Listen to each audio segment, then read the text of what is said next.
and Shkia, the terms we're using, sunset versus the coming out of the stars. Coming out of three medium-sized stars, usually we assume it's about 20 minutes after Shkia. Seita Kochavim. For Shabbat, we're Machmir, we take out Shabbat 35 minutes after Shkia. And some people are Machmir 72 minutes after Shkia. That's Rabbi Tam's opinion. But for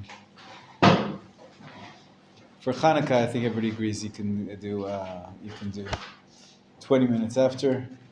I usually try to light at Shkia, and then I end up being somewhere in between Shkia and Seit, and that's a sweet spot for when to light.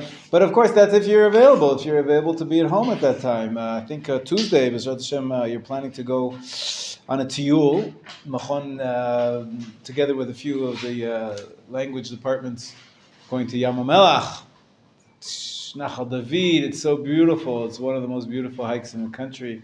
And then we're going to go swimming in the old Dead Sea, and then go to help some of the evacuees in the hotels. There's a whole program for Tuesday.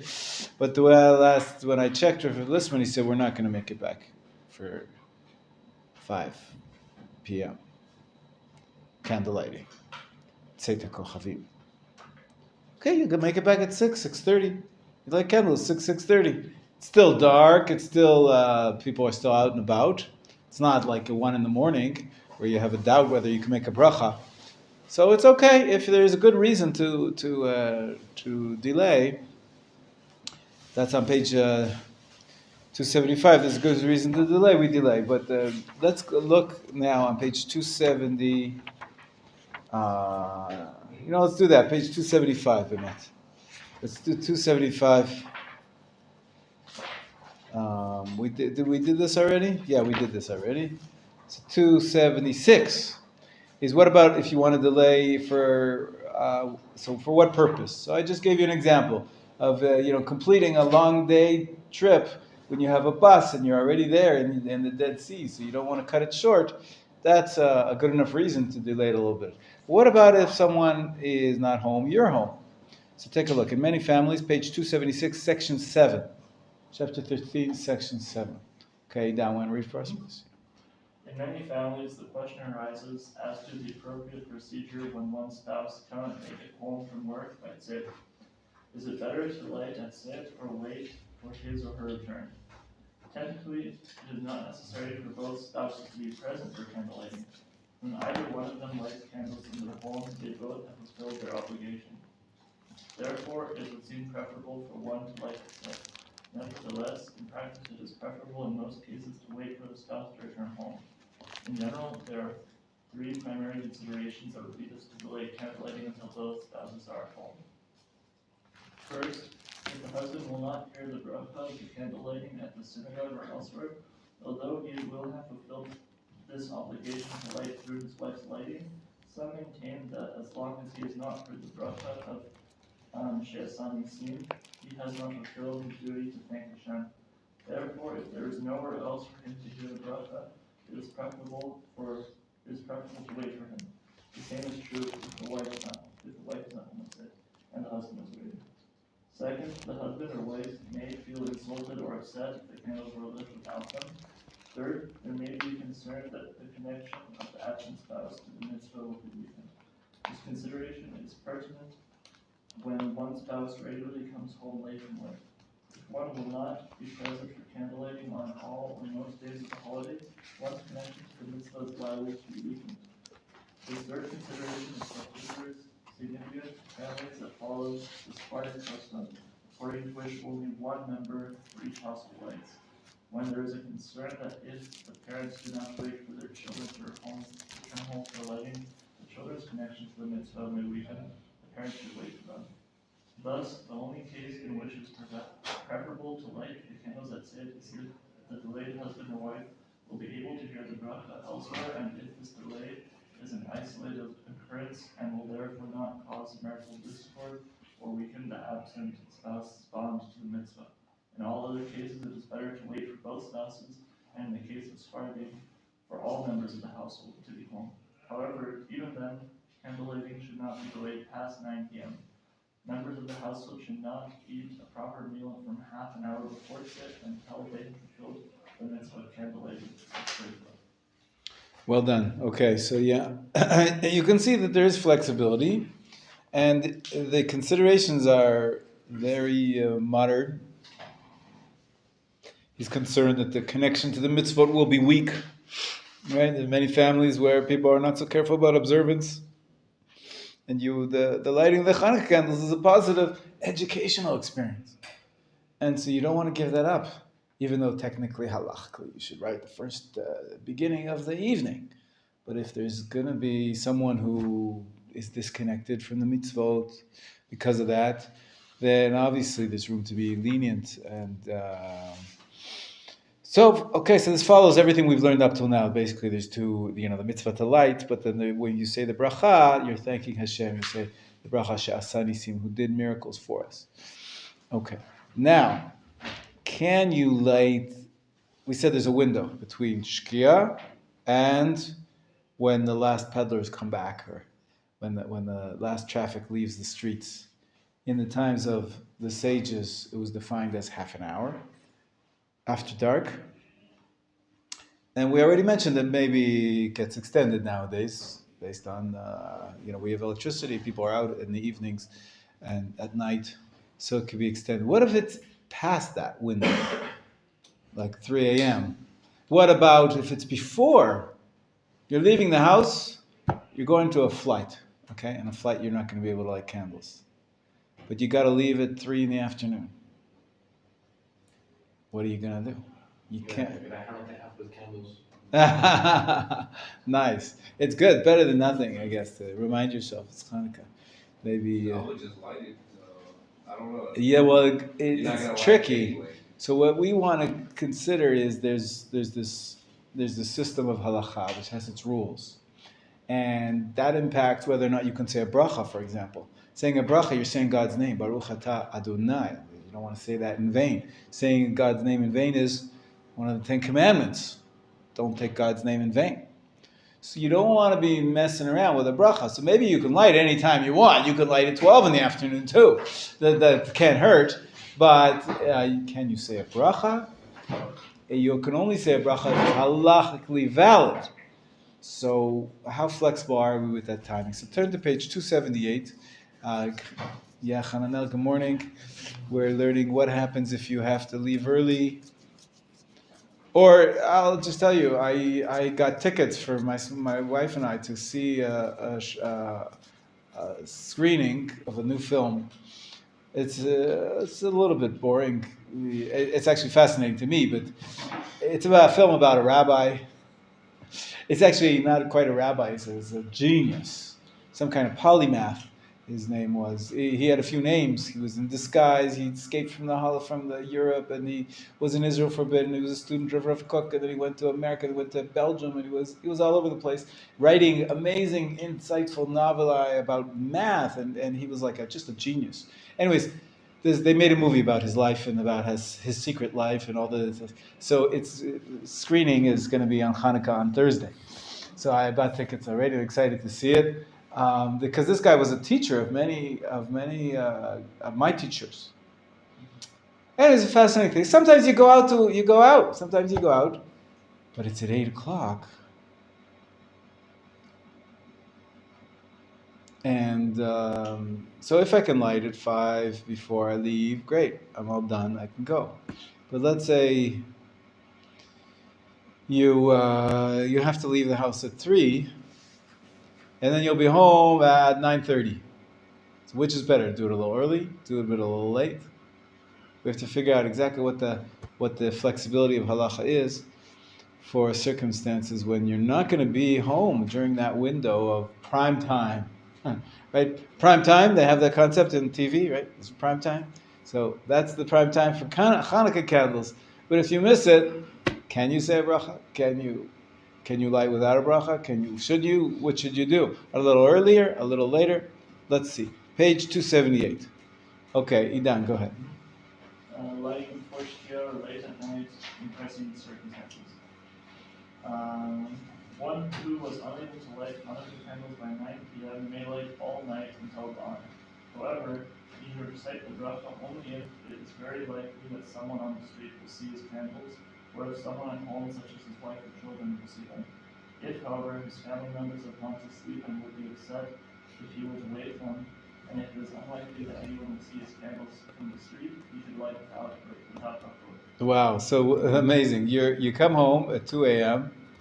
from a flight, a wedding, and your wife's sleeping, and there's nobody else around. There's nobody out on the street. It's totally, you live in a small town. Nobody's out and about. The truth is, a small town where I live, there's a patrol. So all night long. So at least the patrol car will see your candles. But let's say you're in a place where there's nobody. Now becomes the question: can you light Hanukkah candles at 2 in the morning? We said, where do we place the candles? Three options, right? We said from the Braita. First option is, where do we put the candles? At the doorway outside, right? So that people can see this. Second option is if you live on a floor where you don't have a doorway to the window. And the third option was what? In all cases, can you put it on the table? What cases? In which case? What did it say? In a case of danger. Case of danger. When there's danger, you're afraid to put the candles outside, to show them in the window. You put them on the table and you publicize the miracle for who? For your family, members of your household. So now comes the question.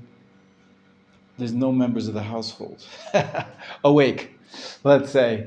Now there is your wife who's sleeping, or the opposite, maybe she's coming home late and the husband's sleeping.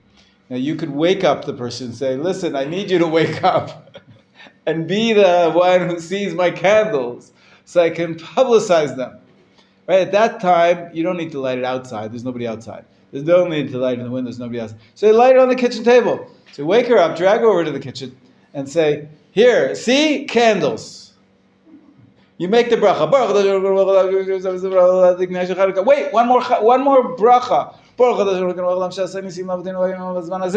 Good night, honey. So I consider that in many families, that's a case of danger in the home. She may whack you over the head. What are you doing? Is it crazy? Waking me up in the middle of the night. So if they're going to be upset, you don't wake them up. But it means you may not be able to say the bracha. There is an opinion that says you can still make the bracha, and you know who you're publicizing the miracle for? Me, myself, and I. That's already 3 people. So he doesn't bring that as the halacha. He says you should light without a bracha. But in the footnote, I believe that there is another opinion here. Yes, definitely.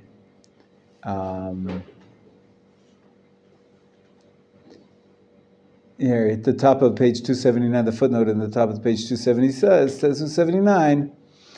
He quotes Pri Chadash, Chaim and Moshe, that you can light even for yourself. Even if you're in an isolated area, each night you can light the candles for yourself, even if you're all by yourself. I think you can be lenient that way. Many people are found, especially nowadays, are in situations where they're not with anybody. They're single, they're living in a far out country, maybe in, what's that part of India? You said Caracas? Where are you from in India? Kerala. In Kerala, you may find yourself in Kerala with no other Jews around you. What are you going to publicize the miracle for? You can publicize it for yourself. So I'm a little more lenient than Rav Melamed here and allow you to make the bracha, but he says you shouldn't make the bracha if nobody else is going to see them. Okay, let's keep going. Idan, top of page 279 now. If one did not light all night, he has lost out on the mitzvah that day. Nevertheless, the next day he should light just like anyone else. As opposed to, why is this a little bit surprising? What do we compare it to sometimes? Shema.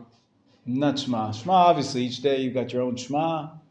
But there is another mitzvah which is like day after day, and it's similar in this way to like Hanukkah candles. You do 1 and then 2 and then 3. So it's sort of like counting up, right? Is there any other mitzvah of counting that we do? The Omer. And what's the law about the Omer? We all know it's the game, right? You lose, you snooze, you lose. If you miss out one day, you lost the count. You can't keep counting with a bracha. You do keep counting, but you don't say a bracha. So people make that comparison. They say, well, if on Sfirat Omer I left out day 25, next time I'll count day 26, because that's the count. That's the objective count. But I didn't say 25, so I can't say 26, at least not with a bracha. So you might think the Hanukkah candle the same way. Let's say I didn't light on night number 3. So night number 4, so I'm going to light 4 candles like everybody else. But maybe I can't make the bracha. You might think that. Don't. This is not the same. This is not like Sfirat Omer, and it's not a series where you have to have had all elements in order to make it a complete count. It's not really about counting, it's about publicizing the miracle, and each day you publicize the miracle of that day, that there was the candle, the oil lasted for one more day in the Beit HaMikdash and so forth. And so if you did skip a night even for a good reason, you were on a plane or something, you didn't have any night, you had a shorter night, you were flying against the sun, or with the sun, and whatever, you were on the flight you're not allowed to light candles on a flight. By the way, don't make any mistakes. Don't try to light a candle inside the airplane. Please. Getting a lighter on the airplane would be quite a mission today. Yeah, people do it. People matches, whatever. It's very easy to get stuff on the airplane, but you shouldn't. You shouldn't. Don't try this at home, folks. Don't try this on your airplane. You're not allowed to light candles until by the time you get off the plane, the sun has risen already. That's it. You lost out that chance for that night. What could you do? You were anus. It's a halacha category. That's beyond your ability. Extenuating circumstances beyond your ability. So the next night, you're going to light Hanukkah candles. You can make a bracha, and you should light 4 candles, because it's the 4th night of Hanukkah, etc. Okay, is that clear? Next, keep going. Even though we have seen on Friday, we light a Hanukkah candle before Shkia, on regular weekday, one should not light before Shkia. Only when there is no alternative may one light candles as early as Plag Mincha. For example, if one needs to leave home before Shkia, there is no one else at home who can light on his behalf, and he will return very late at night when no one will be around to see his candles. Since he has no alternative, he may light the candles as early as Plag Mincha, about 40 minutes in Israel, before sunset. According to most poskim, he should even recite the brachot when he lights. If one needs to leave home even earlier in pressing circumstances, he may light as early as an hour before Shkia, but he should light without the brachot in such a case. Okay, so we do have some flexibility with the early time as well. The earliest time is Shkia, 4:35. But if you need to leave at 4 to catch your bus at 4 o'clock, so according to this, you can light with a bracha at 4 o'clock. And then you're going to leave your house, and it makes sense. You're not going to be home all night, or you're not going to be home till 3 in the morning where nobody will see the candles. Light them at 4, but you know what you have to, it doesn't say it here. What you have to be careful about, though, is that if you do light early, like at 4 o'clock, the candles have to be larger, or the oil has to be a larger amount of oil, because what you want it to be lit, you want that it to have enough oil in there so that it's lit after Shkia for half an hour. So you have to have the half an hour before Shkia that you're advancing, and enough oil in there for another half an hour after Shkia. So you used to have to use bigger candles. This is put into practice by all Jews on one day of Hanukkah every year, at least, and that's on Erev Shabbat. Turn back, please, to page 274, and you'll see that we have a special system of lighting Hanukkah candles when it comes out before Shabbat. Let me try and give you an introduction here. He also mentioned that there's a time called Plag Mincha.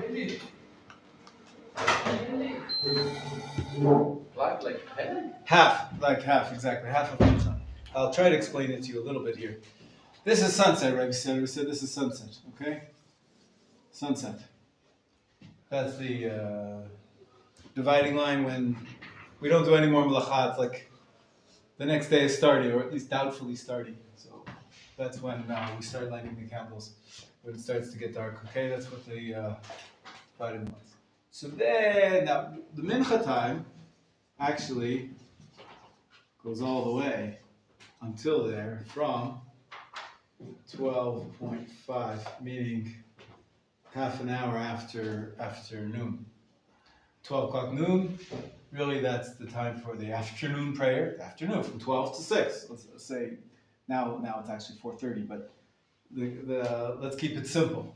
Let's say this is 6 o'clock, this is 12 p.m., and this is 6 p.m.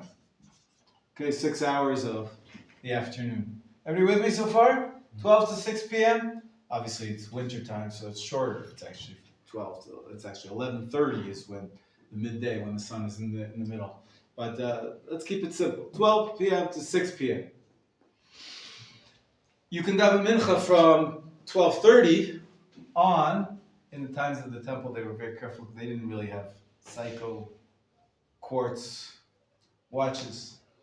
They looked up at the sky, and they figure if it's exactly up, people could maybe make a half an hour here, half an hour there. It's not clear whether you're directly up above us, so we can only, in the temple, it was not about praying, it was about the sacrifice. You could only bring the afternoon sacrifice when it was for sure afternoon, which is 12:30.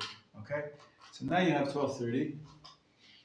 That's mincha time. However, you may have heard about this before. You know that some people daven something called mincha gedola and mincha ktana. Mincha gedola is the first half of the afternoon. Mincha ktana is called the latter half of the afternoon. It's the same davening. You could just daven early or late. For some reason, it's called. Why is it called big? Because there's a lot of the afternoon left. The ktana is just because there's a little bit of the afternoon left. What time do we daven mincha here in this yeshiva? 1:15. 1:15, which is mincha. It's called mincha gedola. It's at the beginning of the afternoon. Okay. Then there's something called. When does mincha katana start? Right, So what's that mean? How much? So the answer is when there's 2.5 hours. So 6 minus 2.5 is 3:30. 3:30. 3:30 p.m. That's going to be called mincha ktana. Okay, mincha ktana is 3:30 p.m. 2.5 hours. 2.5 hours. That's mincha ktana. Now, plaga mincha means half of that. Plag means half. So half of 2.5 hours is 1.25 hours before. What time does that make it? Give us? 4:45. So 4:45 p.m. So whatever, 1.25 hours before the sunset. Okay? So this is called plag hamincha, half of the mincha. It actually means half of the mincha katana.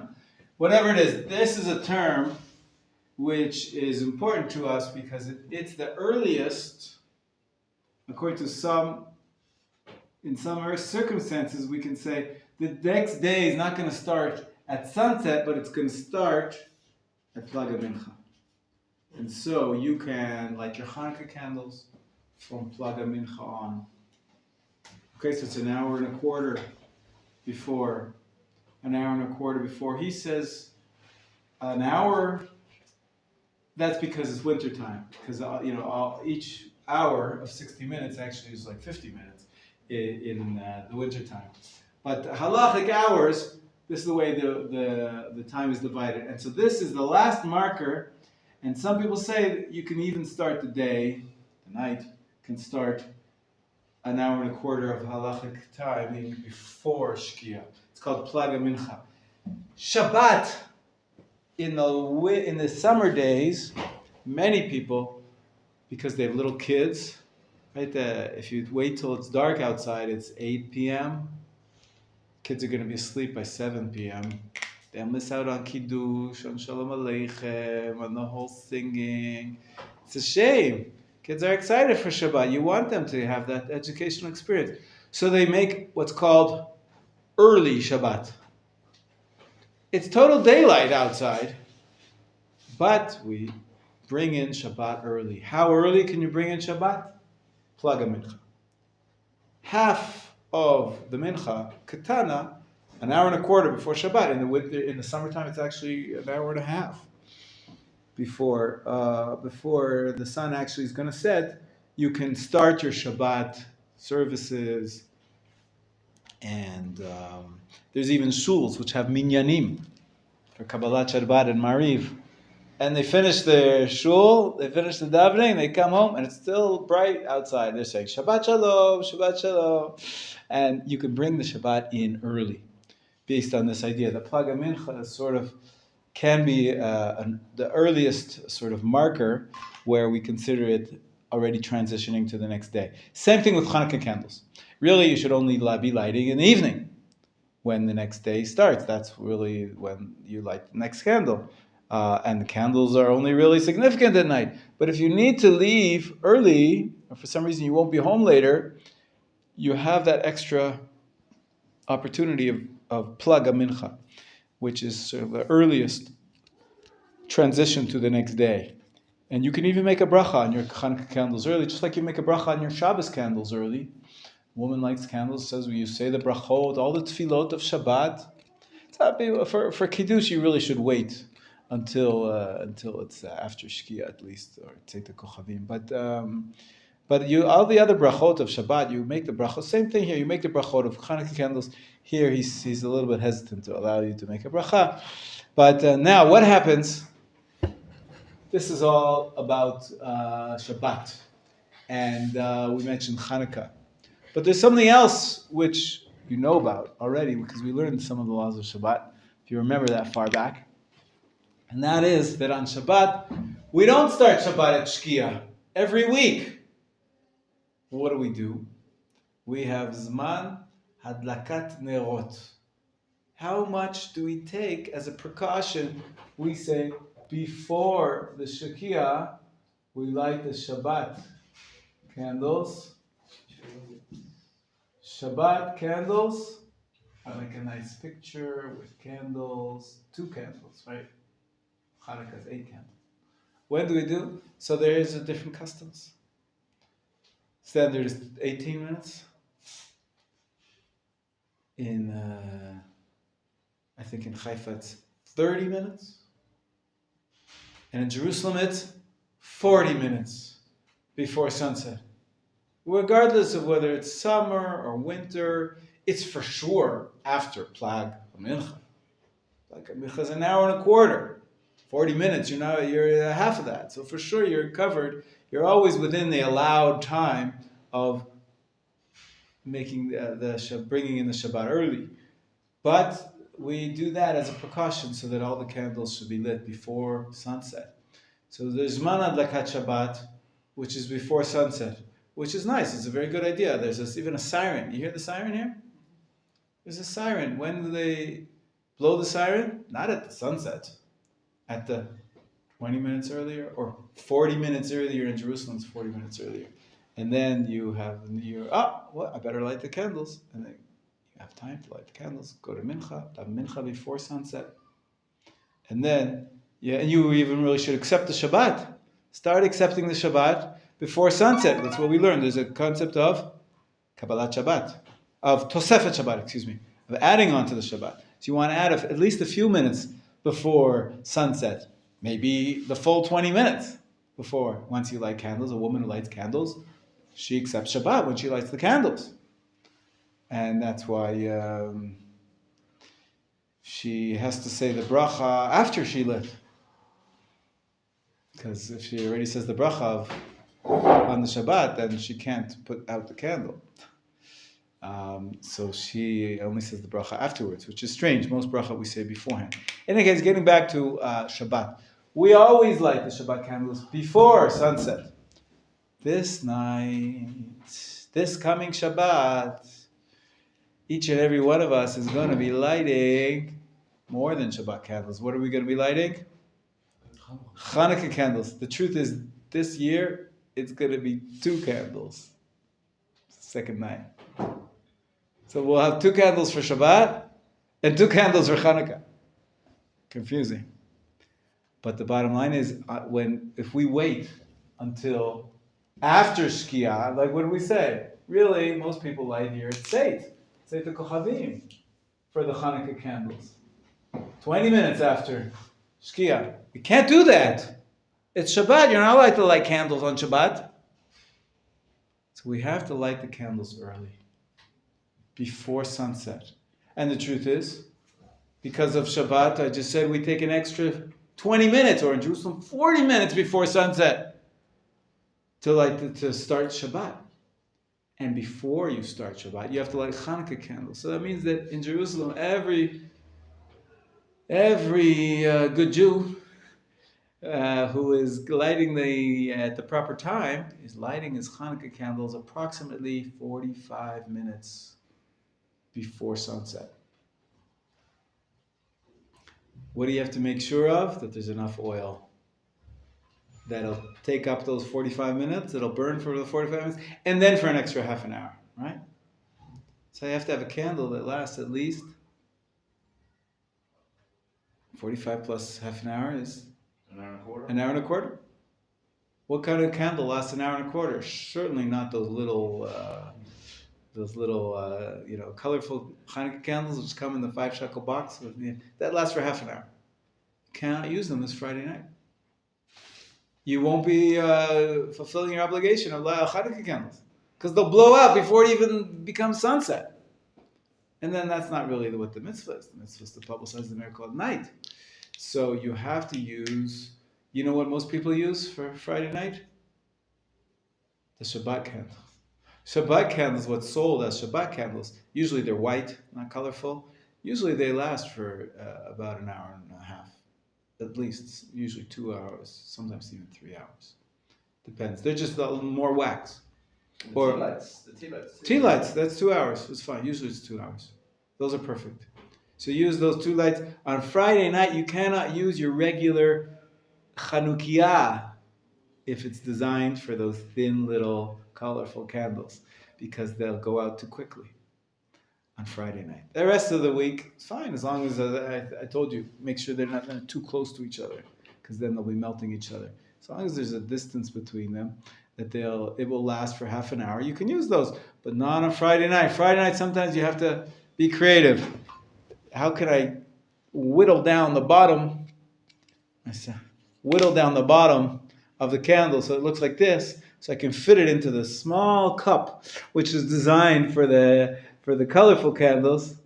But now I'm using this big wide wax candle because it's got to last for an hour and a half. So I got to whittle it down at the bottom, stick it in, make it work just for one out of the 8 days. To light the one of the candle until it starts to melt, and then. Sure. You light the bottom, it sticks on. Perfect. Yeah, that's the way I grew up doing it. To stick them in to the Chanukiah, sometimes melting the bottom helps. And, just for a few seconds, it sticks better. Good tip. Pro tip. You've done this before. Yeah, great. L'chaim. Okay, so let's see. Friday night and Saturday evening.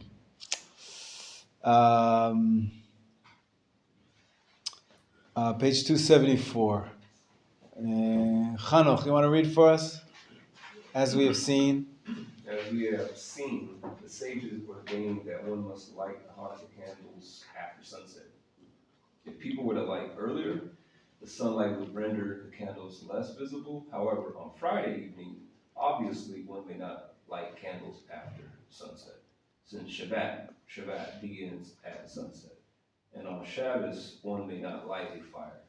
In addition, one should not light immediately before sunset because of the mitzvah of Tosafet Shabbos, which dictates that we begin Shabbos a bit early in order to extend the sanctity of Shabbos into the Monday week. In practice, most Israeli communities accept Shabbos about 20 minutes before sunset. And accordingly, this is the Shabbos candle lighting time that appears on Israeli calendars. On Shabbos Hanukkah, one must light the Hanukkah candles before lighting the Shabbos candles. Although we light Hanukkah candles before sunset on Friday, the primary time for publicizing the miracle is at night.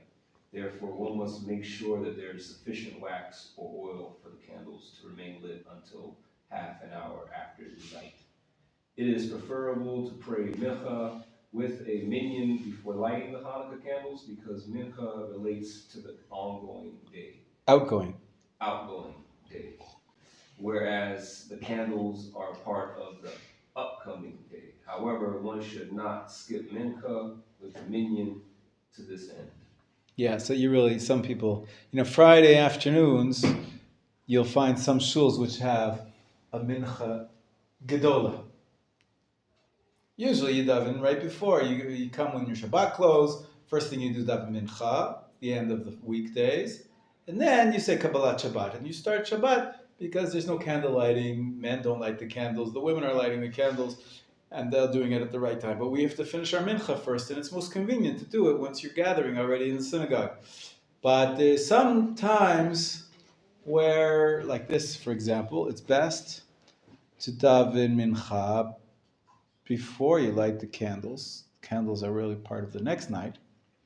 You can't do that if you daven mincha in shul, mincha katan, right here. You're supposed to be lighting the candles now. So some people make a special, especially on Friday afternoon, they daven mincha gedola earlier, they daven mincha earlier in the day, separately, and then they're available the 20 minutes or the 40 minutes before sunset. They're available to be at home and lighting the Hanukkah candles, and then they can come for shul directly for Kabbalat Shabbat, of course, which should start a few minutes before sunset at least. But not everybody has that presence of mind to be prepared and daven mincha early. So sometimes it's a little bit rushed on Friday night in general, and sometimes it's a little bit rushed on Friday night Chanukah, especially if you're Ashkenazim, you've got 6 people in the home, and 6 people are lighting the Hanukkah candles, and you want to get that all done before it's time to light Shabbat candles, and that's got to be. And each time you have to sing Hanerot Alanu Anu Madlikim. We're going to sing that song soon. And 6 times, because there's 6 people lighting the Chanukiah. Let alone if you want to sing Maoz Tzur for each one separately. Fine. Usually what happens is we sing Maoz Tzur afterwards at the meal, because we're rushing to get to Mincha. So it's a little bit of a rush, getting everything done. All these things really should be done after sunset, but we can't because we don't light fires on Shabbat. And so we're very careful about that. We push everything up a little bit. You have to be aware it's a little tricky with mincha, and you have to have enough oil in the menorah or wax in the candles. Yes, Shmuel, you wanted to ask something you forget. I did. Okay, is that right? 1 second. Fair enough. 1 second. So if you've got 6 people lighting 6 different Hanukkah candles. Yeah. Simultaneously, or should everyone attend? Usually everybody attends the other ones. Different Chanukiahs, yeah. Or just candles, one No, 6 different Chanukiahs. Wow. Yeah, this is the Ashkenazi custom. Every person does it himself. I thought it was about the house. It is that was the original law, but we saw that there was regarding Hanukkah. It said, yeah, they're going to light their own Chanukiah too. It could be 100. Yeah, however, I don't know how many people fit in your house. Today, actually, we're very excited because my mother-in-law's going home. No offense, man. She's lovely. We loved having her, but 2 months. It's like they have the story of the guy who came for dinner and never left type of thing. So we have less Hanukkahs. That we're not going to have her Chanukiah this year. My brother-in-law's coming home. He'll be with her at home. But yeah, however many people in the house. I mean, some women do light, some women don't light. Because they. You can always ask to fulfill your obligation with somebody else. You don't have to light your own. Ashkenazi customs, each member of the household lights their own Chanukiah, even if it's, so if it's the 8th night and you've got 6 people in the house, so you have to wait for everybody to light 8 candles. Say the brachot and the hanerot halalu. Hananel sitting there, you sit there, yeah. So it could take a while. So you really got to be ready, not 40 minutes before sunset, but an hour before sunset. gather everybody, and Friday afternoon people are showering, people are getting themselves all groomed up.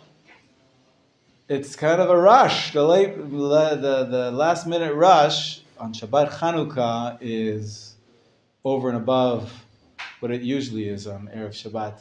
Then we talked about the other customs, so you got to set the Shabbat timers, and you've got to make sure the light is off in the fridge, and you've got to make sure some people, they let the hot water, the boiling hot water, run out of the tap, so all that's left is just lukewarm. Then you can use some of the warm water on Shabbat. All sorts of stuff people do before Shabbat, besides getting all the Shabbat candles ready, and enough for however many people are lighting, and setting the table, washing the floors. Like I said, bathing and showering and getting dressed in your finest. All that has to be done, not by sunset, and not by 20 minutes before sunset, and not 40 minutes before, but this time, an hour before Shabbat. It depends on how many people you have and how long you want to take. Some people, what did we say about the Hanukkah candles? It doesn't take 30 seconds. Baruch Hashem, light the candles. There's a preamble, you read Tehillim chapter 30, you read Vihinoam chapter 91, you read all sorts of different prayers to say in preparation. Some people want to sing. The whole Hanukkah lighting process could take a half an hour. So you have to have a half an hour on top of the 40 minutes. And so beware and be ready. Okay, that's on when Shabbat comes in. It's all kosher because we said you can actually light Hanukkah candles as early as Plaga Mincha.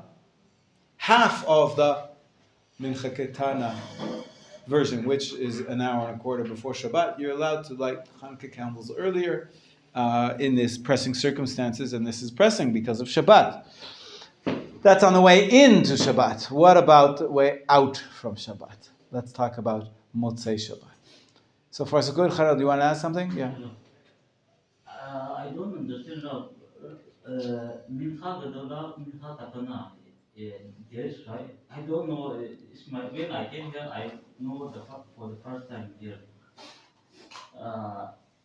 Meaning, if I can pray in Mincha Gedola and I don't have to pray in Mincha Katana. Correct. You if pray. I pray already. That's I right. need to pray Correct. You only do one mincha. The question is, do you do mincha at the beginning of the window of opportunity, right? Mincha, there's a window, the whole afternoon. Half an hour afternoon, until it gets dark. That's the window that you have to daven mincha. You can choose to daven it early in that window or late in that window, but you don't do twice. And that's so early in the window is called mincha gedola. Later on in the afternoon is called mincha ketana. It's just different names for the timing. But it's the same mincha, that you only do one mincha. Okay, is that clear? So sometimes you'll go to somebody and you'll try to get 10 people together for a minyan, for mincha. And someone will say to you, sorry, I already davened. What do you mean? When did you daven? I davened mincha gedola. I davened at 1:15. So when it comes 4 o'clock and everybody's trying to daven mincha, you're already ahead of the game. You've done your mincha. You can't do it twice. You can listen, answer amen, but you can't pray a second amidah. All right? Let's go to Motzei Shabbat. Page 274 at the bottom. Eov, will you read for us? On Motzei Shabbat, one must first pray Maariv and then light candles. Many people also make Havdalah before lighting because Havdalah concludes Shabbat, whereas the candles belong to the upcoming day. Others light Hanukkah candles before Havdalah in order to light as soon as possible after the sake.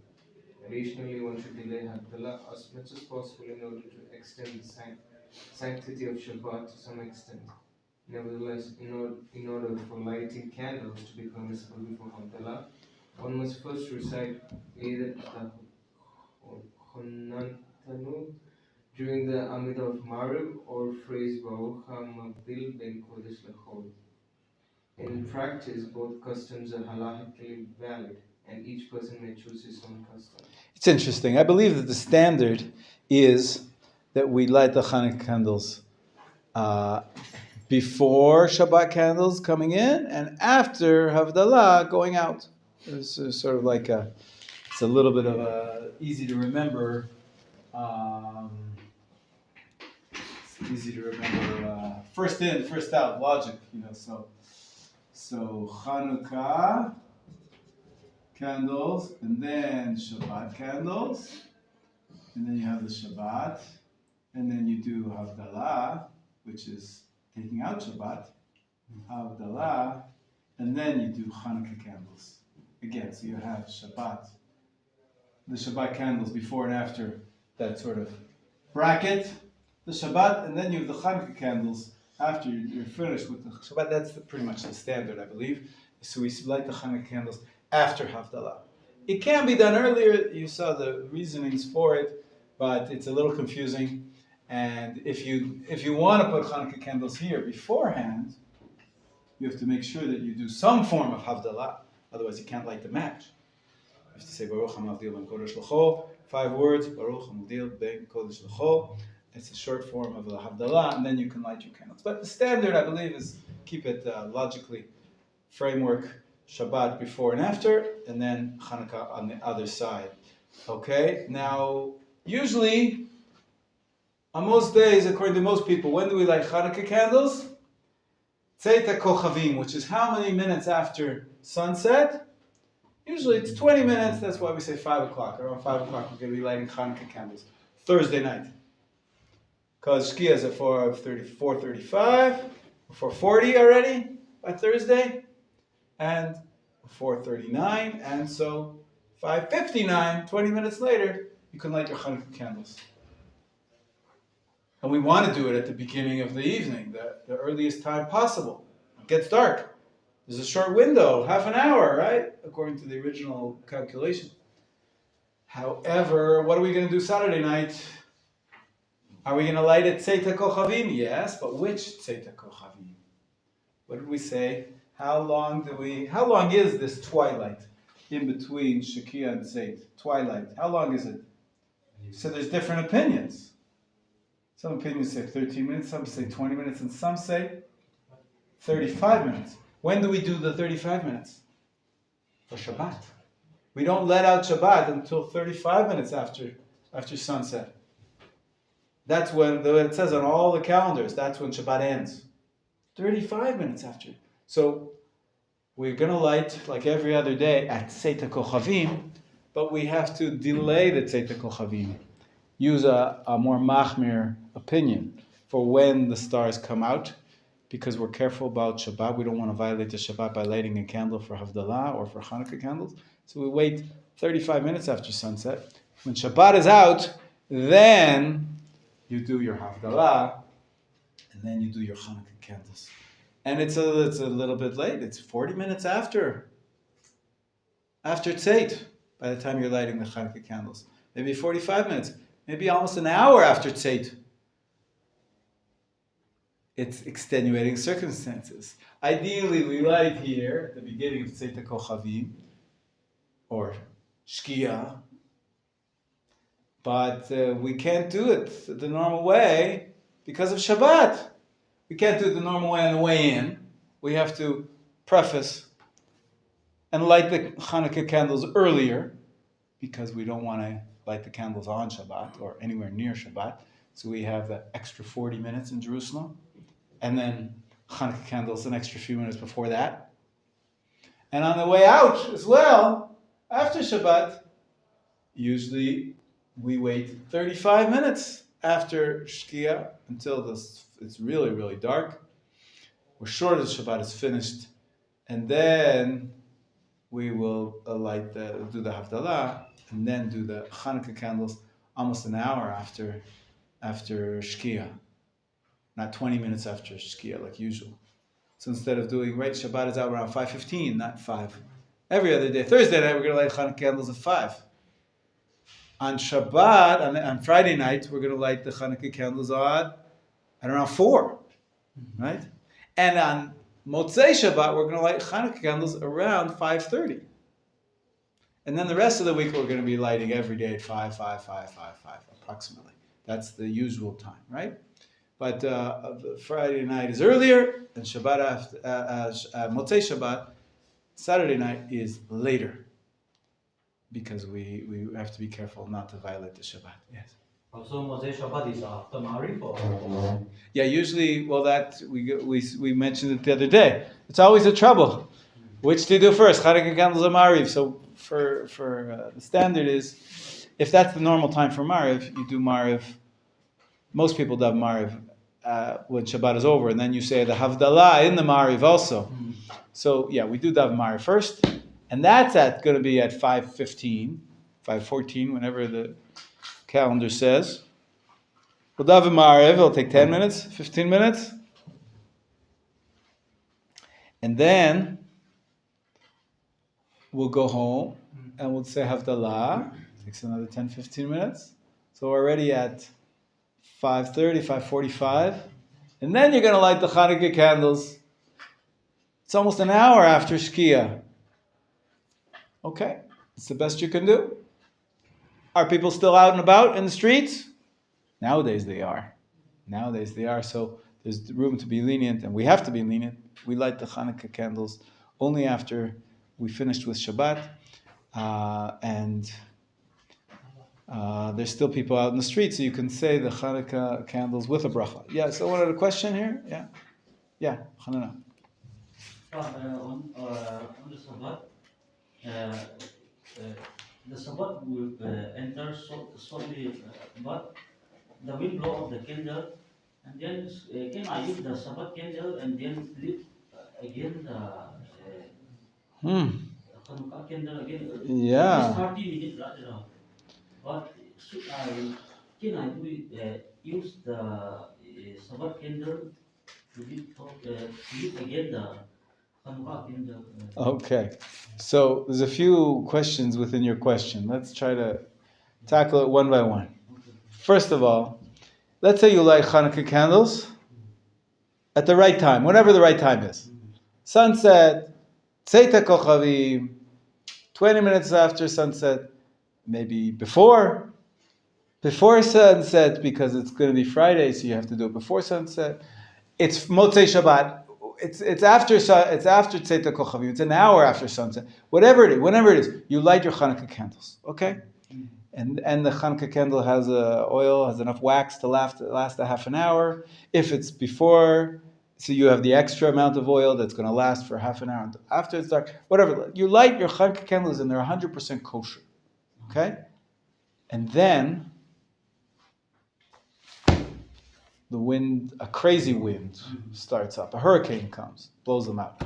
You know what a hurricane is like? Or some kids are getting rowdy and they're running down the hall and they knock over your candles. I call the kids Hurricane. I actually knew a person called Hurricane. So the hurricane knocked over your candles. The halacha is you do not have to relight the Hanukkah candles. Hanukkah candles, you've accomplished your mitzvah by lighting them, as long as they were potentially had enough oil to last however long they should have lasted. The Hanukkah candles are kosher, and if they go out for whatever reason, somebody knocks them over, or a wind blows them out, or maybe someone's mean and wants to be mean to you and blows out your candles, it doesn't matter. You have fulfilled your mitzvah. You do not have to relight the candles. Now, what about Shabbat candles? Shabbat candles, once you light Shabbat candles, for most women who light Shabbat candles, at the moment they light candles, they say a bracha, they accept Shabbat. They accept Shabbat. Once you accept Shabbat, you can't light any candles. You cannot play with the fire. You cannot fix it. If it goes out, of course you don't relight it, because it's already Shabbat. Okay? If there are some people, like there's some men who light candles because they don't have anybody else lighting for them, then usually most men do not accept the Shabbat when they light the candles. And so then you can relight it. Maybe you should relight it because you want to have the light for the evening. That's the whole point of having Shabbat candles, that you can use them and benefit from the light. But in most cases, women who light Shabbat candles, they're not allowed to light anything else, let alone lighting the Hanukkah candles. They can't even light the Shabbat candles.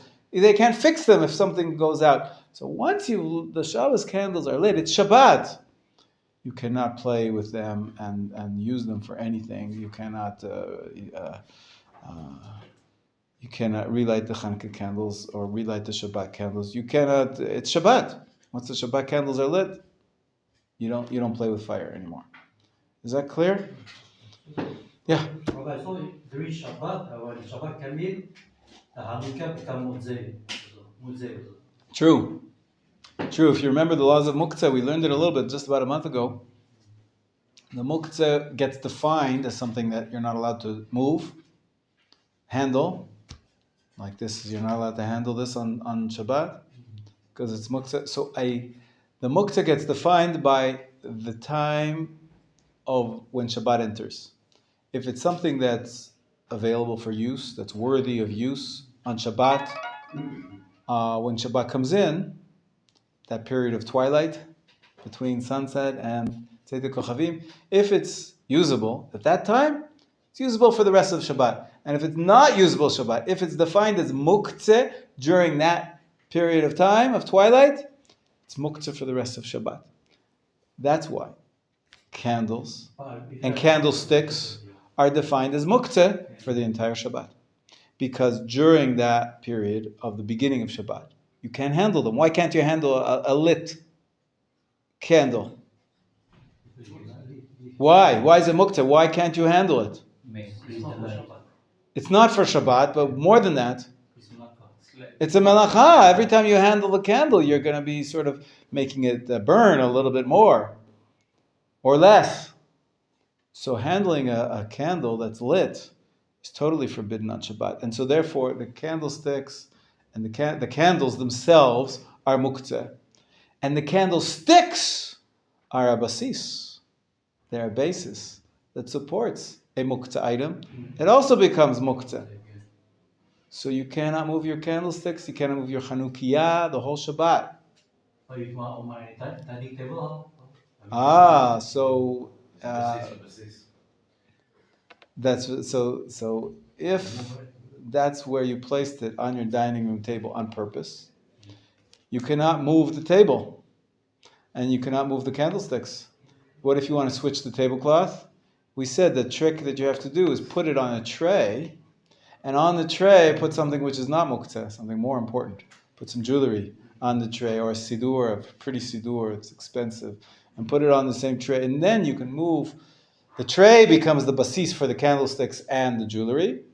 Move the tray off, because it's a basis ledavar asur vehamutar, and then you could switch the tablecloth.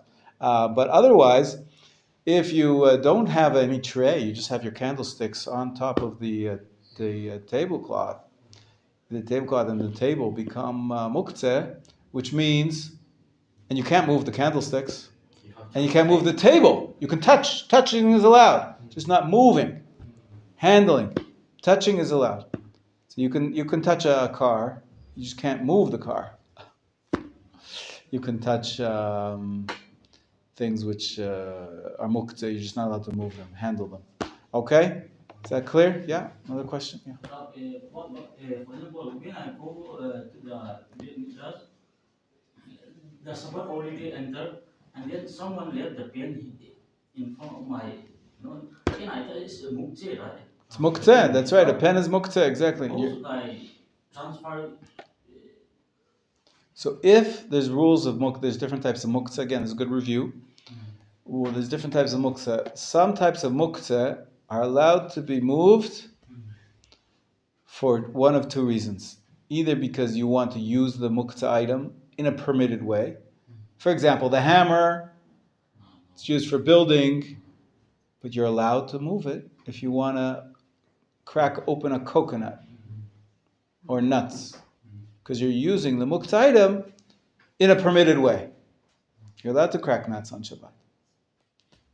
Okay, so that's one way you can move muktzeh for using it in a permitted way.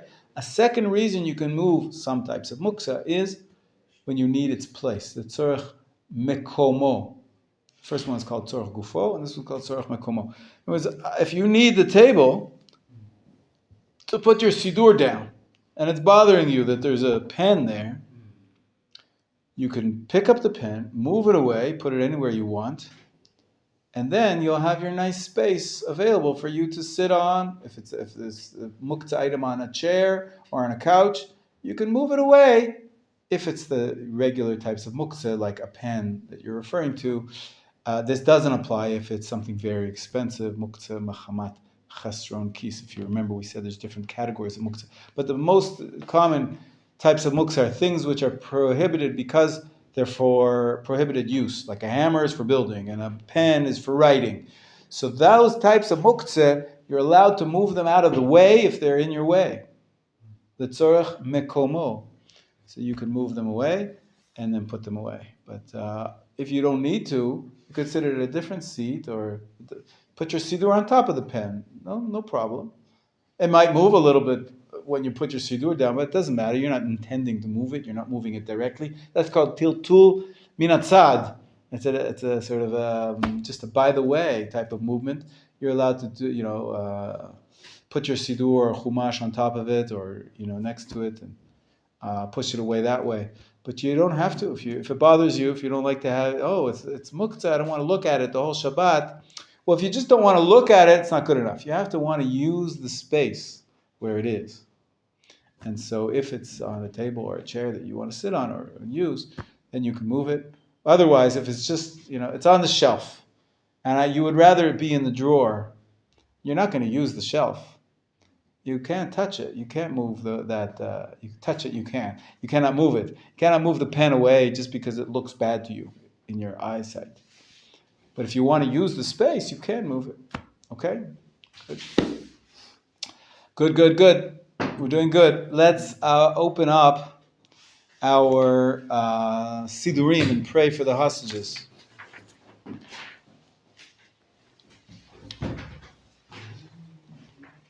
Page 231. There's a few more on the bottom.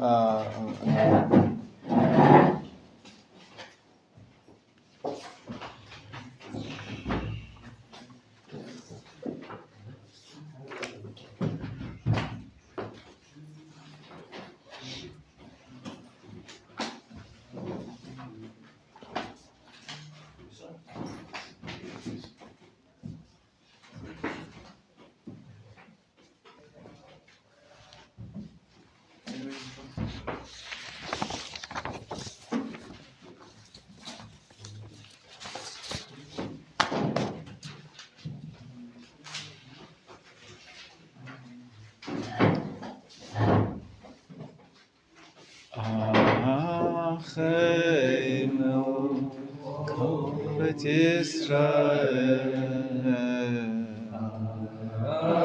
Achenu kol bet Yisrael Anatuni b'tzara Tzara u'b'shivya Omdim ben Maryam u'ben Maryam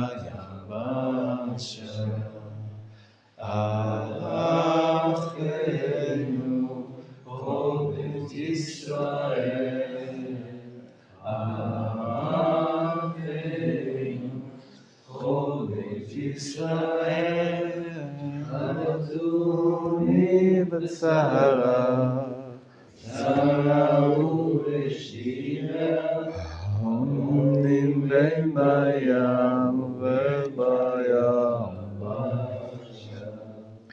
Hamako Birachem Rachem Aleihem Yotziem Tzara U'meyafeina leora U'mishabod Geula hashta kada ubizman karavi hamako yirachem aleihem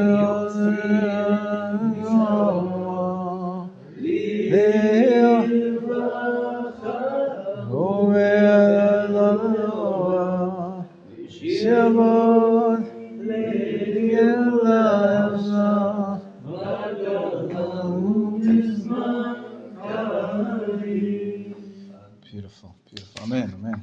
Okay. All right. If you have this page, take it out. If you don't, here's some. Pass them around. Remember, I scared you a couple of weeks ago. Pass them around. Whoever needs extra copies. I told you this was a quiz. And I said we're going to slowly but surely cover all the terms here. Anybody else need more copies? We have more here.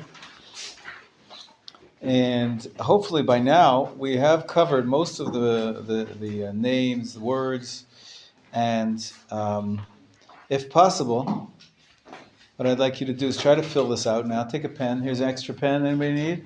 Anybody need a pen? Some pens, and fill it out.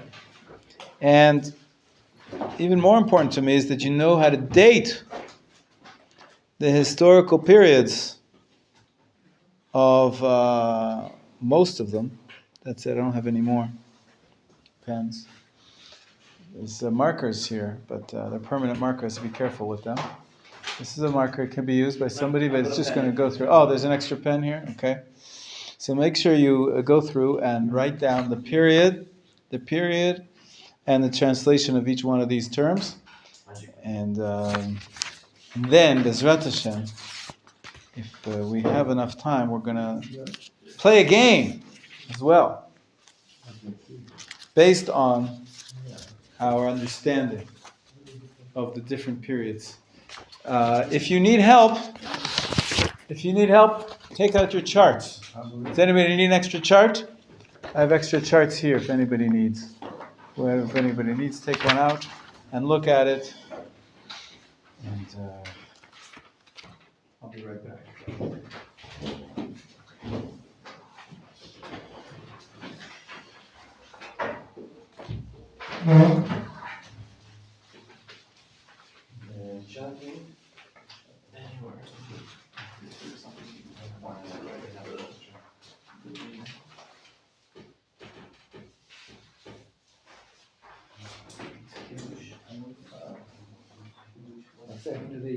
Anywhere.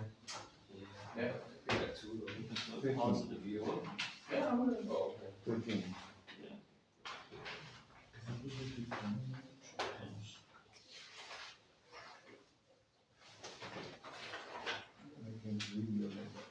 Yeah, sorry.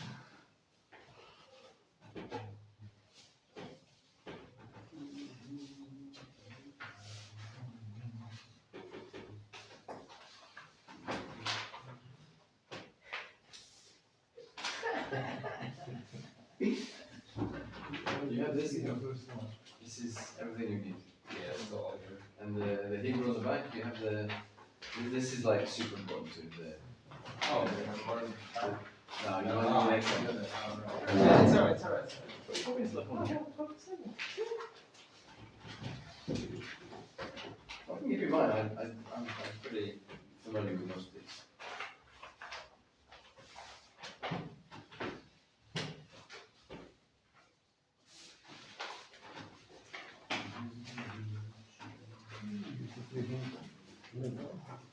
Tradition. Transmitted tradition.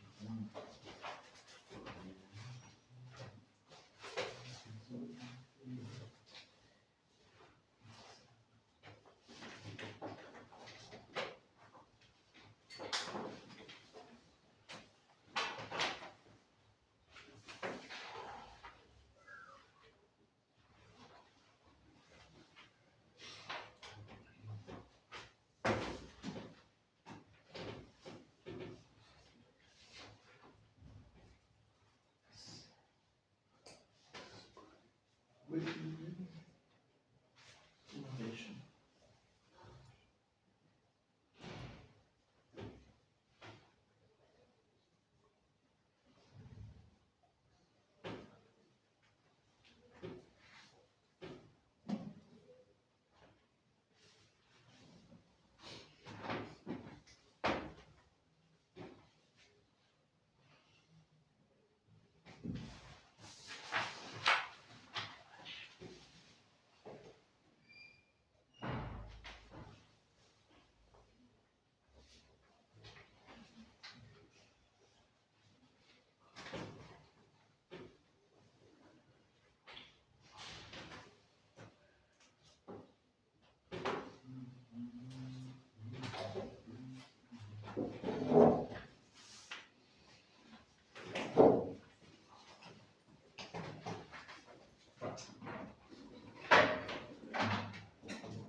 priest.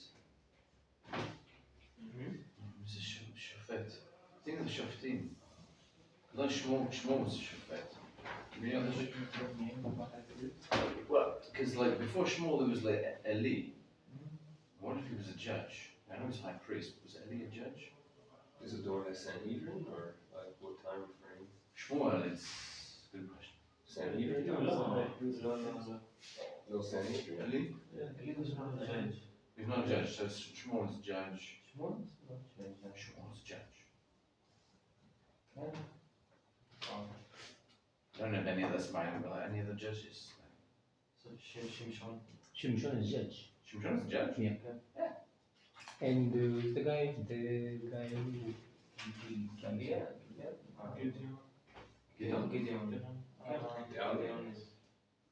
Gedaliah. Zon, this guy here, Zon Gedaliah. And there's That's also all we know. Gideon. It's Oh, this last is day. something. That's There's the also count. Gideon. What's his name? Judge.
Who was priest before? It was like, yeah. Eli was like priest when in the cross. Who was before? It was one guy before Eli, like for hundreds of years. Pinchas. Like from the time of Commandments. Yeah.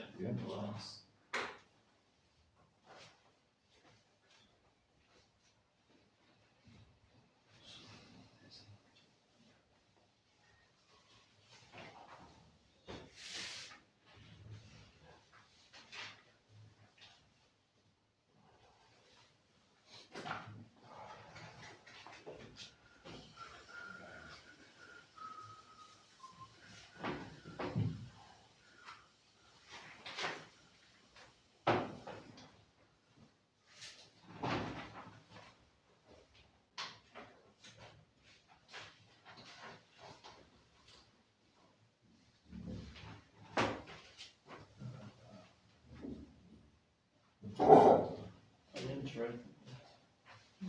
They're here somewhere.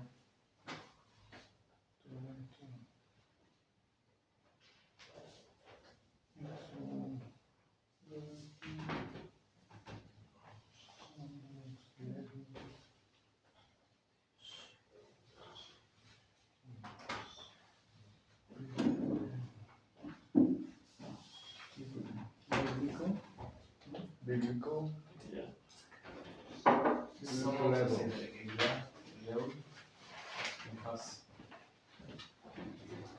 Levi. But he, Pinchas was like Moshe. Very long. What year is Pinchas? Pinchas killed Pinchas like when we crossed before we crossed the Jordan. Wasn't that Right. the whole business You're talking about. Zimri then. Zimri and Cosby, when all the daughters of Midian were like Oh. so he was with Joshua for the whole conquest Where is it? and after. So It's he's the with same biblical. Was it? Yeah. Was Cohen. Pinchas and Cohen. Eliezer, those are the two.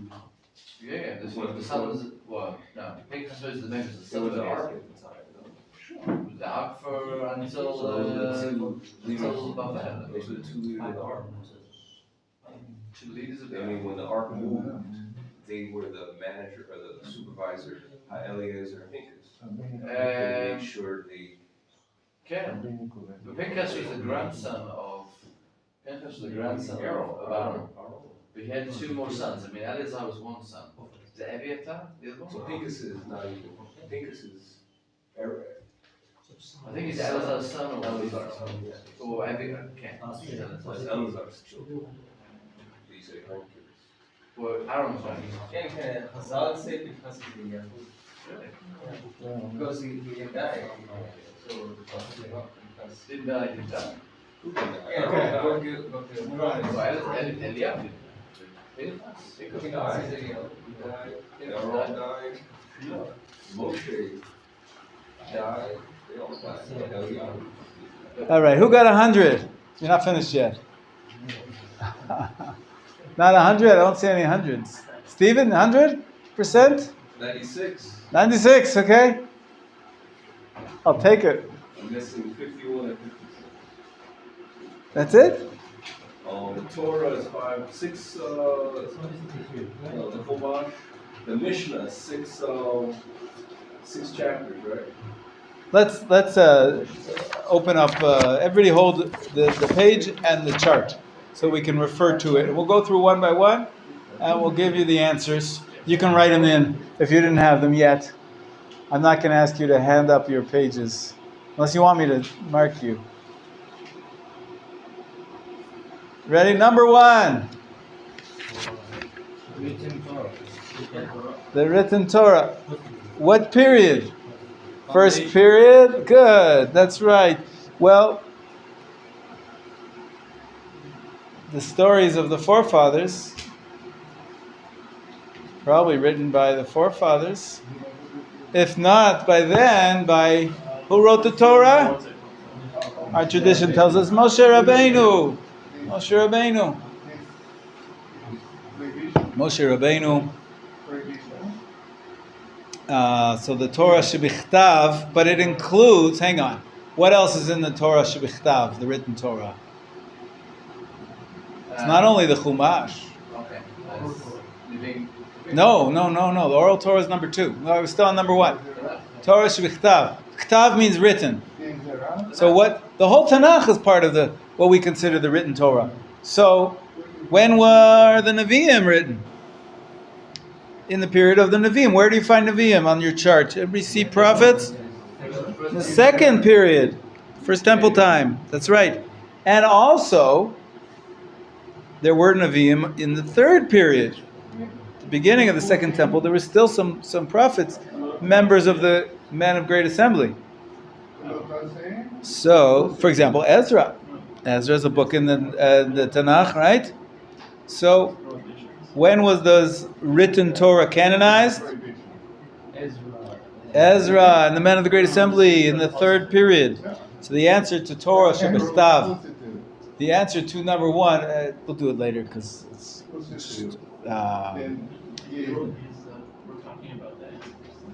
We're talking about the answers now. So let's focus on number 1. Number 1, what's your answer, Binyamin? What's number 1? Written Torah. At what periods? If you look on the chart. You're not looking at the chart. Where's the chart? Here's the chart. Where's the chart for you? You can take this one. Number 1, 2, and 3 would be the complete answer, right? Am I correct? Is that what you agree with me? For number 1, the answer is period 1, 2, and 3. Does that make sense? Yes? Yeah. Do I get a yes? 1, 2, and 3 here. Take this one. I'll take this one. That doesn't matter. 1, 2, and 3. So everybody understand why? Yisrael, you with me? Number 1? Because the Ketuvim and Number 1 is the written Torah. Torah shebichtav. The written Torah. And which periods? Which period?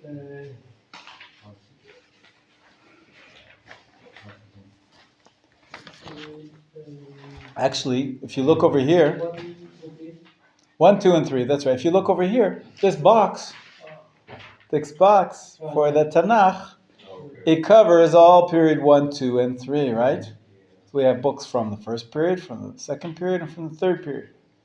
So what a book. Spans 1,500 years. Pretty impressive book. You should read it one day. How many chapters are there?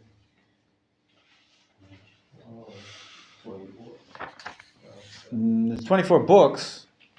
It's true, there's 24 books. You've okay. I'll keep it simple now. We'll talk more about them later. Number 2, Torah Sheba'al Peh. What's the oral Torah? Number 2 is the oral Torah. Very good. And what's the periods? Foundation. You say number 1. First, second, third, and fourth. You say first, second, third, and fourth. Anybody other answers? Until 4th period. Any other answers?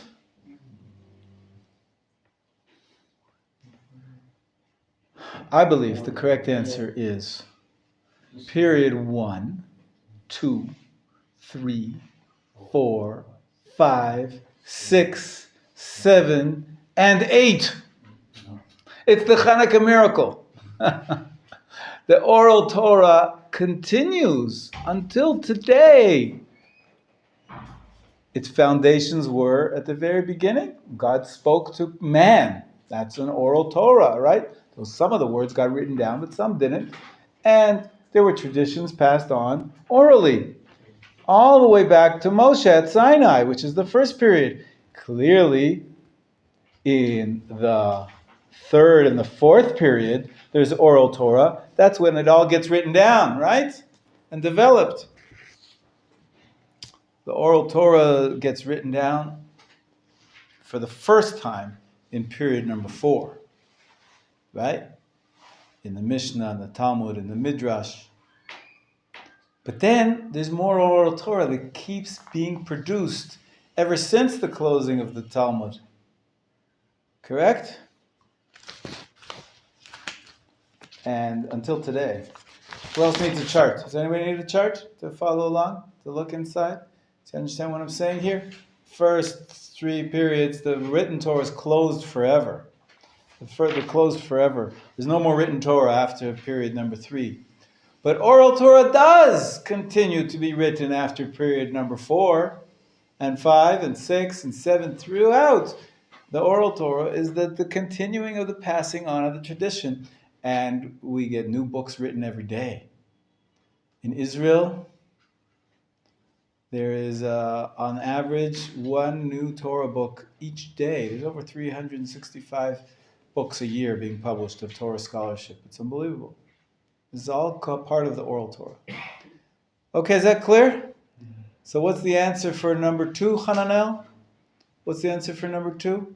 Oral Torah. Oral Torah. And what period is it dated? Which periods does it refer to? Look to the chart. 1 to 8. 1 to 8. Perfect. Good. You got it. I tried to trick you, but you got it. All right. All right. Number 3. What does Mesorah mean? Transmitted tradition. Excellent. Stevens, he likes my alliteration. Transmitted tradition. The Mesorah gets handed down. And what period?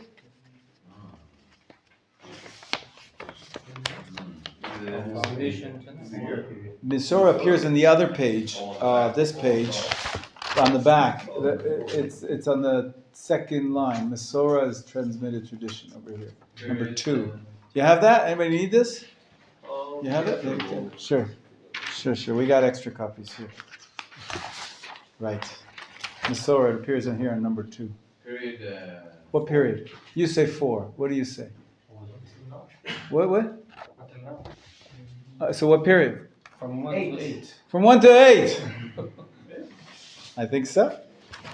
We have things which are transmitted from teacher to student, all the way through until today. I received many, many teachings from my teachers that are not from books, but I received a lot of traditions from them. from studying with them, from living with them, from seeing them, from talking with them. That's Masorah. That's what the Masorah is. There's an organization in America, an educational organization that started a lot of schools. You know what they called themselves? They called themselves Torah U'Masorah. Torah and transmitted tradition. Okay, so Masorah, number 3, 1 through 8. Number 4, Chidush. You have it on the same line here on number 2. What is Chidush? What is Chidush, it says it right here. You have it. It's a book?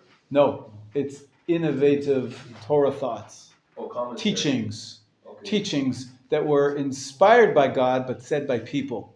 Like who? Like the sages, primarily. But also by me and you and the rabbis throughout the generations. There's always chidushim. You know who was the first one who made innovative Torah teachings? Moshe. Some things he was told by God, and then some things it says God said, you know, Moshe, what you did there, that was good. And so it got the stamp of approval of God. And so it was a chidush. So chidush also, 1 through 8. We all are innovators.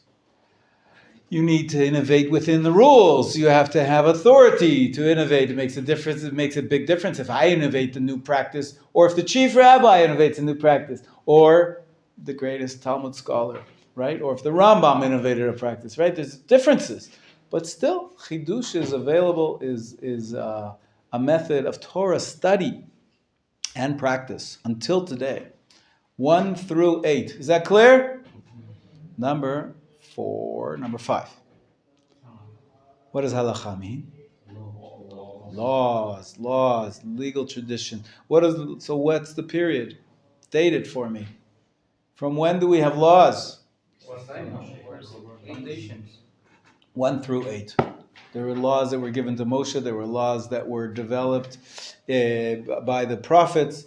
The laws that were, orally transmitted to the prophets and onwards into the period of the sages. There are a lot of laws innovated, chidush, by the sages in the Talmud, Mishnah and Talmud. Some of them are Masorah, and some are chidush in the realm of halacha. So, and then we have halacha throughout. We've been practicing Judaism for thousands of years. And until today, we're studying halacha. We're creating, what's the halacha, for example, if you're a soldier on the battlefield and you're stationed in a tank, can you light Hanukkah candles? In a tank. It's your house, you're sleeping there. If you were allowed to. Not a good idea. Right, you're right. There's a lot of explosives and missiles. Not allowed to smoke in a tank. Absolutely not. It's like, absolutely. So if it were safe, it would be allowed. It would be a mitzvah. That's where you live. That's where you sleep inside the tank. So, but you're not allowed to because it's dangerous. But this is halacha of today. They didn't have tanks 100 years ago, maybe 200 years ago. They didn't have tanks. First World War. Okay, so it's 100 years ago. They had tanks, but not before that. So it's a new halacha. There's halacha 1 through 8. Period 1, 2, 3, 4, 5, 6, 7, and 8. All of those periods we have halacha coming and being discussed and being taught and being administered. Applied halacha throughout. Agadah, what does that mean? Stories, Spoken, oral conversation again? What's the best translation? I think I have it on here, number 3. Non-legal. Non-legal traditions. Everything else, other than specific directives of law, includes history, includes beliefs, includes mysticism, includes ethics, includes lots of Torah discussions, analysis, stories. So it's listed as 4 on the row. That's all Agadah? In number 3, you have halacha and agadah being defined. The terms are defined. Number 3 on our pages. The beliefs or the... It goes like this. It says, non-legal traditions, for example, history and beliefs, and then also mysticism and ethics. I just have the Hebrew words there intermixed, so you know the Hebrew as well. Emunah, or machshava, or hashkafa are words we use for beliefs. Kabbalah is a word for mysticism, and Musar is a word for ethics. That's all. So I go in all direction, the numbers a bit different. Oh, I apologize. Yeah, No. okay. Yeah. Okay. Number 7. Wait, but when is Agadah from? What's the period of number 6? Non-legal tradition. Same, 1 through 8. 1 through 8. You're picking it up, guys. Just like there was always laws being passed down, transmitted, there was also non-legal traditions, stories, beliefs, thoughts about Judaism, teachings about ethics, which are not necessarily halacha, but they're proper ways to behave. So yeah, throughout the tradition we have Agadah and halacha. Okay? What does number 7 mean? These 3 words are translated as beliefs, right? There's different words used in Hebrew for, you could say philosophy, beliefs. Hashkafa, it's a word that, it's Hebrew. They're all 3 are Hebrew. Lashkif means to perceive, to have a perspective. So hashkafa is perspectives. Hashkafa perspectives, emunah beliefs, and machshava thoughts. So sometimes you would call it Jewish thought. Some people would call it Jewish philosophy. Some people call it Jewish faith. Some people call it Jewish perspectives. All different terms for the same thing. Clear? Know what I'm talking about? There's also a period of 1 to 8? Yep. Throughout, we have teachings about emunah, about philosophy, Jewish philosophy throughout. Number 8, Kabbalah, mysticism, Musar, ethics. 9, when do they, and this is a little more tricky. What do you think the answer is for the period of number 8 and 9? That's like the Machon and all that stuff, like numerology. Well, mystical tradition can include numerology, can include just metaphysics, basically Jewish traditions about how God runs the world, about the angels, about the spiritual world. Moses was going against when he talked to Pharaoh, and they were like matching their Yeah, there's mystical. The basic understanding in Judaism is that some of the mystical traditions were taught to Moshe. It's part of our Torah, even though it's not written down. Okay, it's written down much later. The Zohar, we said, maybe even in the 13th century, maybe from the period of the sages. But ultimately, where did the sages get it from? They got it as an oral tradition from Moshe. Moshe, he was the one who actually spoke to the angels, right? According to our tradition. Moshe knew more about Kabbalah than even Rabbi Shimon Bar Yochai, maybe. And Moshe Rabbeinu experienced it. He was a prophet. In a sense, every prophecy is a type of mystical, it's part of the mystical tradition, right? So, therefore, the answer is, of course, prophet, Elijah the prophet. Yeah, lots of prophets. He slew the Cohens of Baal. He killed thousands of Cohens, Eliyahu, yeah. Eliyahu did, yeah. Baal, yeah. And so, what's the answer for the period, the dating? Same as above, 1 through 8. Even today, there are Kabbalists that are teaching, producing explanations of the mystical secrets of Judaism and studying it, of course, and even being innovative. Both Mesorah and Chidush.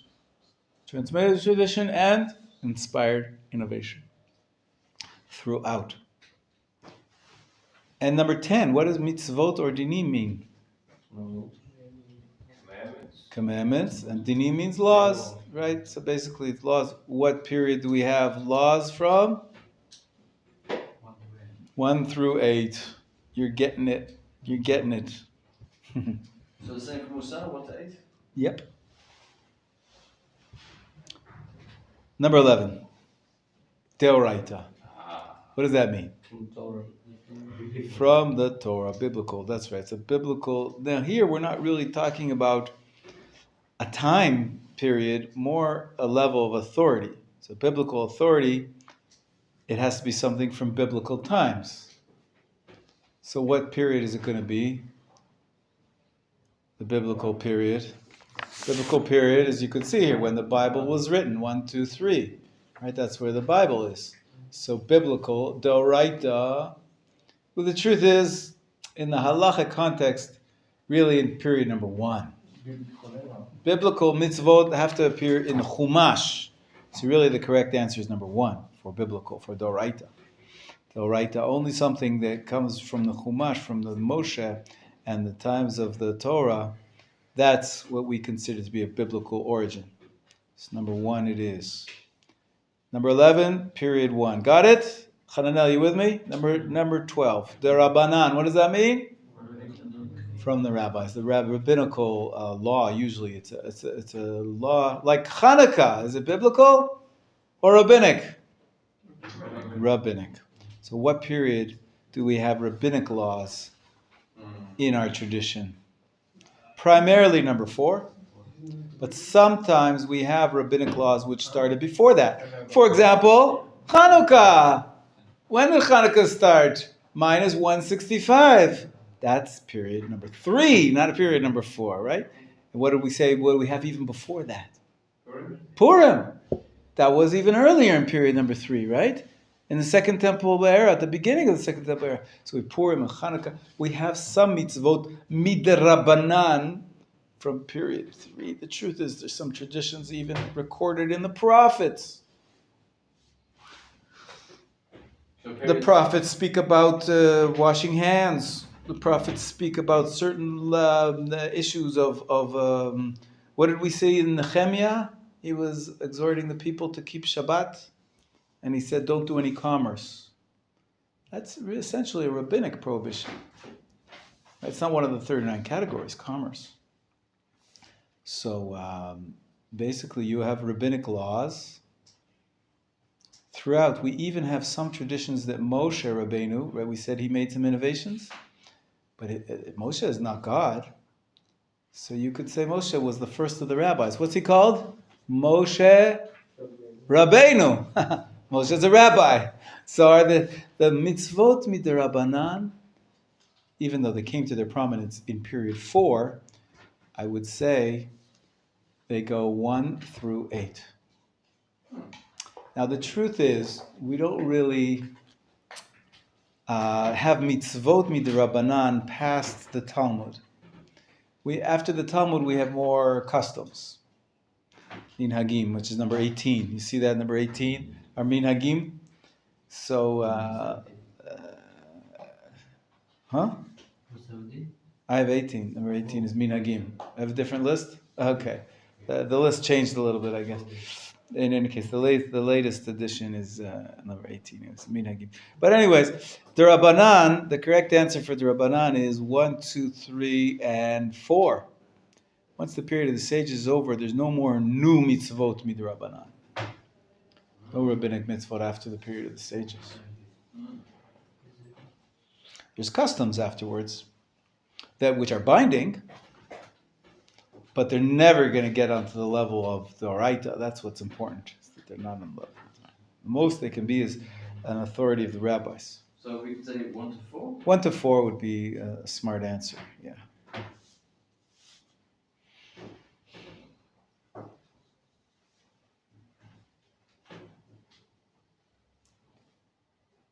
We have to stop here because it's 10:45. I know we're all excited. We want to keep going. Do the homework, complete the list, and tomorrow morning, B'ezrat Hashem, we'll go over it, and then we'll play our game tomorrow. I actually have a card game based on what we're learning that I'd like to play with you. It's not Go Fish. It's actually a different type of game, but it's good review, right? To go over this, Sure. and we're discussing it. the periods. So we'll continue this tomorrow morning. 9 a.m., by the way, not 9:10, not 9:20, 9:00.